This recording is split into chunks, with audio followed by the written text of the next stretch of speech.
కుంగిన Kaleshwaram project బ్యారేజీలు రిపేర్లు చేయించేందుకు అధికారులు కసరత్తు మొదలుపెట్టారు. రిపేర్లపై ఏ విధంగా ముందుకు వెళ్లాలి అనే దానిపై సిడబ్ల్యూసీతో సంప్రదింపులు జరుపుతున్నారు. సిడబ్ల్యూసీ మాత్రం డిజైన్లకు సహకరిస్తాం కానీ నేరుగా తాము ఇన్వాల్వ్ కాలేమని స్పష్టం చేసినట్టు తెలుస్తోంది.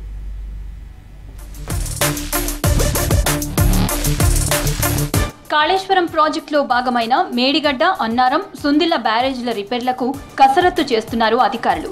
ఏ విధంగా ముందుకు వెళ్లాలన్న దానిపై సిడబ్ల్యూసీతో సంప్రదింపులు జరుపుతున్నారు. ఎన్డీఎస్ఏ సూచనలతో రిపేర్లు చేయించాలని నిర్ణయించారు. అయితే బ్యారేజీలకు రీహాబిలిటేషన్ డిజైన్లు తయారు చేసి అందుకు అనుగుణంగానే రిపేర్లు చేయించాలని ఎన్డీఎస్ఏ సూచించింది. దీంతో డిజైన్లపై అధికారులు దృష్టి పెట్టారు.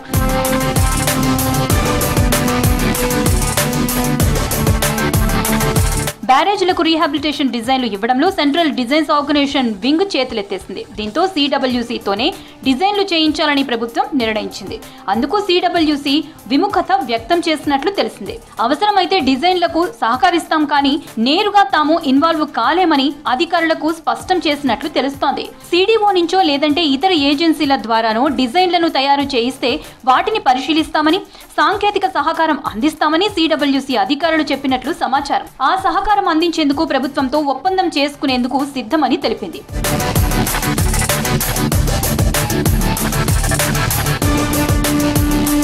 ప్రాజెక్టు బ్యారేజీలు ఫెయిల్ కావడానికి డిజైన్లలో లోపాలేనని ఎన్డీఎస్ఏ రిపోర్ట్ తేల్చి చెప్పింది. దీంతో డిజైన్ల విషయంలో జాగ్రత్తగా అడుగులు వేస్తున్నారు ఉన్నతాధికారులు. భవిష్యత్తులో మరిన్ని సమస్యలు తలెత్తకుండా పకడ్బందీగా డిజైన్లను రూపొందించేందుకు కసరత్తు చేస్తున్నారు.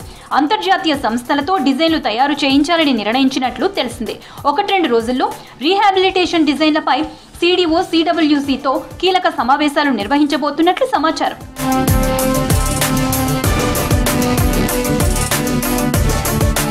కుంగిన బ్యారేజీలను సిడిఓతోనే డిజైన్లు చేయించాలా లేదంటే ఇతర ఏజెన్సీలకు అప్పగించాలా అన్న దానిపై చర్చించి నిర్ణయం తీసుకుంటారని తెలుస్తోంది. ఇప్పటికే డిజైన్లకు సంబంధించి పోలవరం డయాఫ్రమ్ వాల్ నిర్మించిన బావర్డ్ సంస్థతో చేయించాలని నిర్ణయించిన ఆ సంస్థ చేతులెత్తేసింది. ఇటు central water power research station కూడా కేవలం జియోటెక్నికల్, జియోఫిజికల్ టెస్ట్ల వరకే పరిమితం అవుతామని తేల్చి చెప్పింది. ఈ క్రమంలోనే డిజైన్లను ఎవరికిస్తారన్న దానిపై ఆసక్తి నెలకొంది.